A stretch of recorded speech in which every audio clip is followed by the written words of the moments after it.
Greetings and welcome to part 2 of the second tip for creating bar charts in Microsoft Excel. The first tip looked at how Excel chooses the category labels for the bar charts category axis.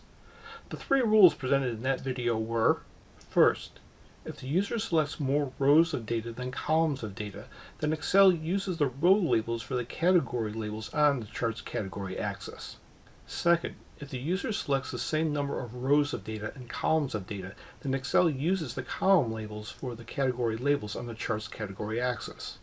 Third, if the user selects more columns of data than rows of data, then Excel uses the column labels for the category axis labels.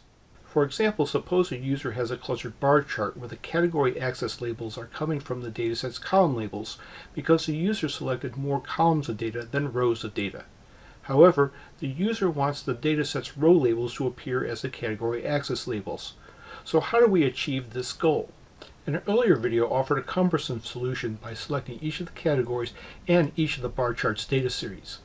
This video demonstrates a more straightforward method by using the Switch Row Column button on the Select Data Source window.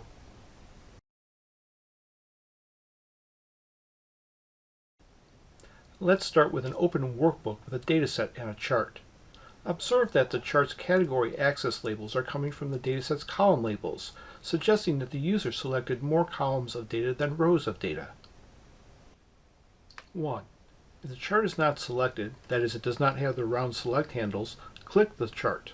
Observe on the ribbon the appearance of the Chart Tools ribbon with 2 secondary tabs, the Design tab and the Format tab. 2. If the Design ribbon is not visible, then click the Design tab. In this demonstration, the Design ribbon is not visible, so we'll need to click the Design tab. 3. On the Design ribbon, click the Select Data button. The Select Data Source window appears.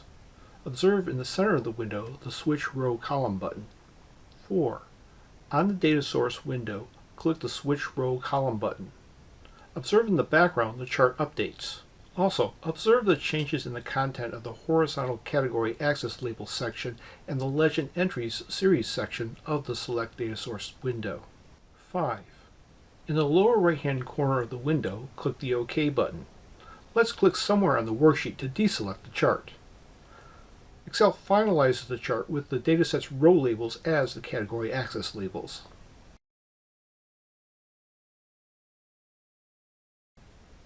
Now, let's look at the situation where the user selected more rows of data than columns of data by starting with a chart where Excel selected the dataset's row labels as the chart's category axis labels. 1. If the chart is not selected, that is, it does not have the round select handles, click the chart. In this example, we'll need to click the chart to select it. Observe on the toolbar the appearance of the Chart Tools tabs along with 2 secondary tabs, the Design tab and the Format tab. 2. If the Design ribbon is not visible, then click the Design tab. In this demonstration, the Design ribbon is not visible, so let's click the Design tab. 3. On the Design ribbon, click the Select Data button. The Select Data Source window appears. Observe in the center of the window the Select Row Column button. 4. On the Select Data Source window, click the Switch Row Column button. Observe in the background the chart updates.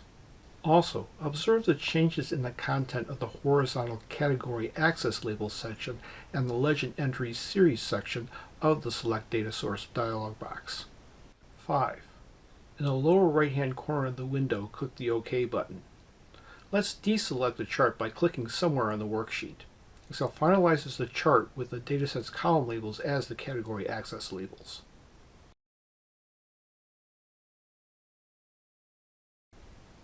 This video looked at a relatively simple way to override the way Excel chooses the category axis labels.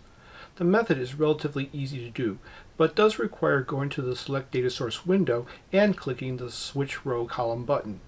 The next video looks at a very simple way to override how Excel selects the chart's category axis labels.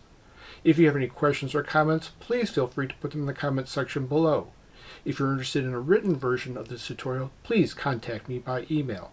Until the next video, best wishes.